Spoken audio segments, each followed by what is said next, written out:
So when we speak of the active process of Kundalini, what I feel like saying is that it can display itself and manifest itself in so many different ways. It can manifest itself in once in a lifetime experience, literally, as the most extraordinary, once in a lifetime experience, never to be re-experienced again, with all the power and glory poured into it and out of it. Or it can be a gradual, painstaking, phase by phase, step by step process of transformation of consciousness, which will take years, decades, dare I say, in some cases, lifetimes. So this is what we speak to now. And again, I would like to immediately mention that this is by no means the last word, because in the format of this series, Tantra Today, it is served only at the introductory level, and we'll have to keep coming back to it, as I said, on all possible occasions. So what is it and how it manifests, so that for the interest of those of you who are perhaps undergoing this process, have had some real profound experience in the past, or just had some brush with this and it all kind of fizzled away or subsided. And when we speak about Kundalini rising, this is very important to have this understanding that it will never display and exhibit itself in such way that we can apply one size fits all, but rather it will have unique expression in each and every one of us, depending on so many factors that alone will make a whole book. Suffice to say is that what comes under the possibility of giving it a discourse or discussion is applying this universal and that what tradition deals with in terms of classical and clinical observations of how this process is being experienced, what it is accompanied by, the phenomenology of it all, and how, above all else, that translates in terms of the real, tangible changes in one's awareness, in one's consciousness. So here we will begin to speak about it in terms of ups and downs of that process, so that there is understanding that Kundalini is not always rising as a given, straight to its goal, even if that is clearly understood by someone at intellectual or mental or any other levels. These ups and downs of the process is very well-known phenomena. What affects this, what factors play here, an important role, of course, is what comes under the category of Kundalini care. And we will give our due attention to it when we will dedicate a specific program, when we will speak about all aspects of Kundalini unfoldment. But what I would like to add in the context of this discussion is that the amount of information that needs to be processed at a psychic level of each and every psychic center is what really marks the level of the ascent. And Kundalini is known for rising from center to center. And as it rises to each of these centers, she finds herself completely absorbed in that center. And whilst absorbing itself in the center, it begins to release the psychic information that this center is associated with. Up until that information is released, up until now, speaking in that kind of more metaphorical, classical language, up until Kundalini is fully satisfied at that level, up until she is fully saturated, it cannot progress further in a steady manner.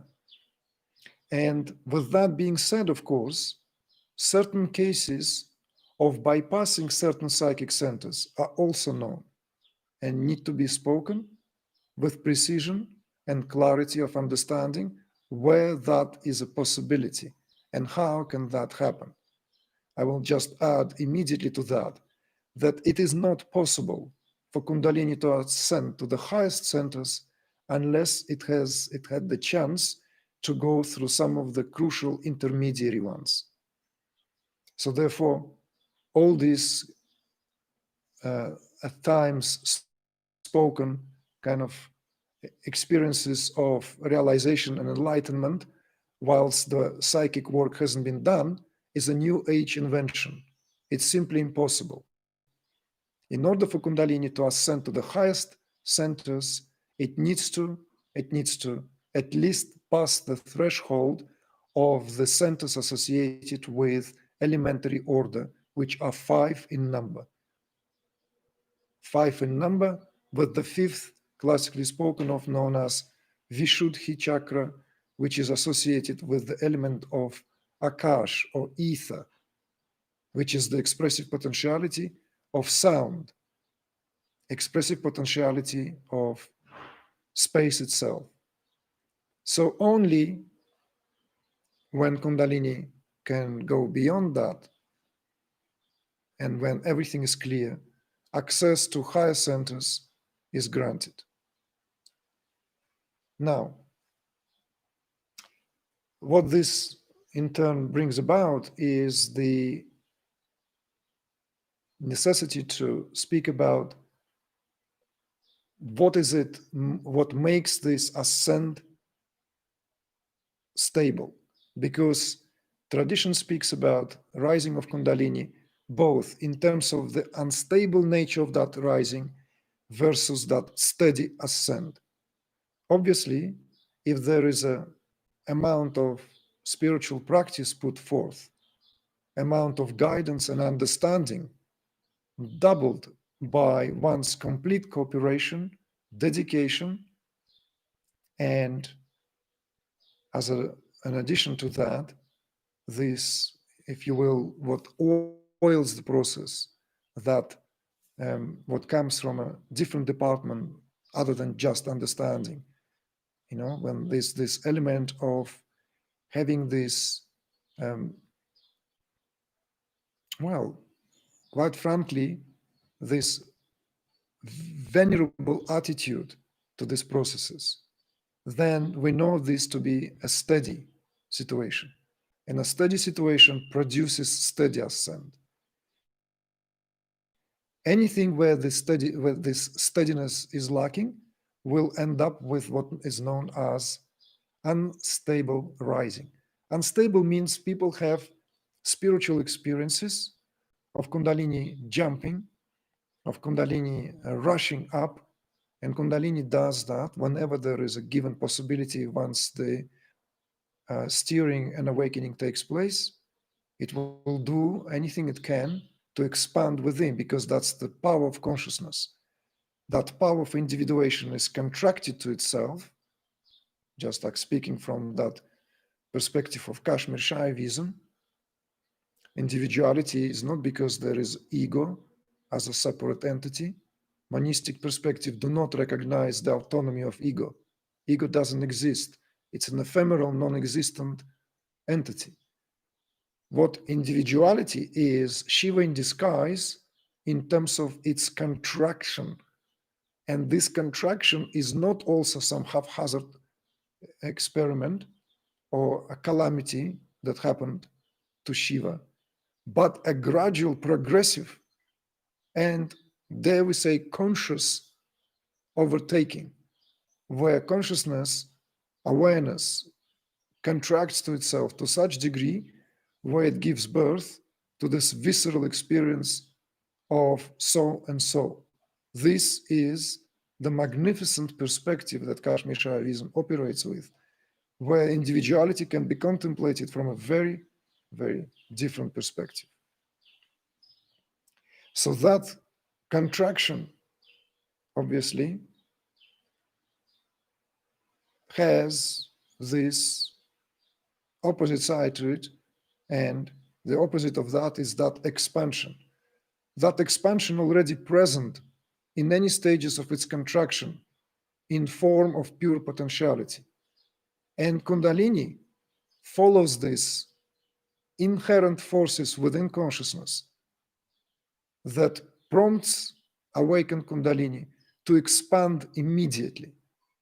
As soon as that what is spoken of as the pericarp is broken or opened, then the force of one's awareness is no longer containable within a given region. It's like what I jokingly sometimes say, genie is out of the bottle. So this process of expansion inherent in consciousness is what makes Kundalini move in every direction. And of course, because of this particular setup of the esoteric anatomy, of how this spiritual anatomy, which essentially the entire light body, which is domain of the subtle, all the nerve channels, all these nadis, all this conglomerate of subtle pathways of energy, including not including, above all else, the principal ones, are now being under the assault of the force of Kundalini. And that assault is successful to the degree of how clear are these passages.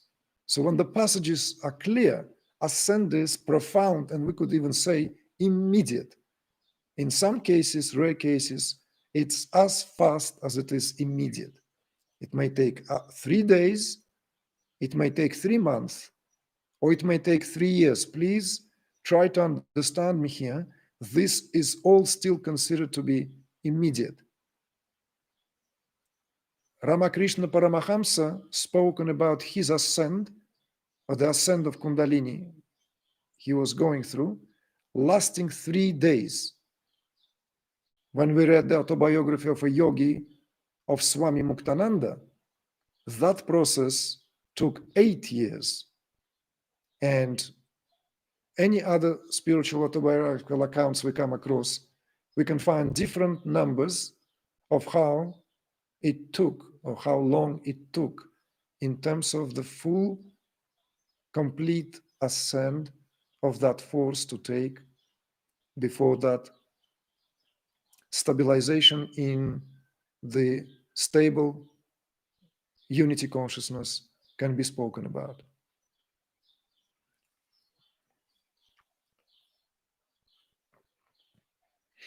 So as we can see, this ascent of consciousness, ascent of Kundalini here, is not a straightforward, a simple affair. I meant Muktananda's autobiography known as Play of Consciousness.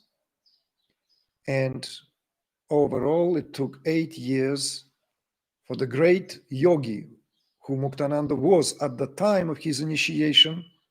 He was already a great accomplished yogi, as we know it very well from his encounters and from the life that he lived as an ascetic from a very early age, meeting a lot of masters on the way, a lot of great siddhas, a lot of great saints of India, all of whom are figured in that spiritual autobiography.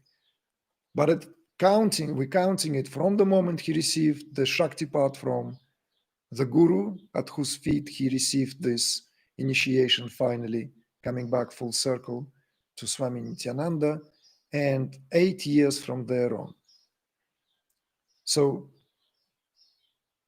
the time span here, of course, is relevant only in terms of the reality of the physicality of the body. And of course, cannot be spoken here in terms of how one can desire that process to unfold in one's own self, because it has nothing to do with what we can aspire for ourselves.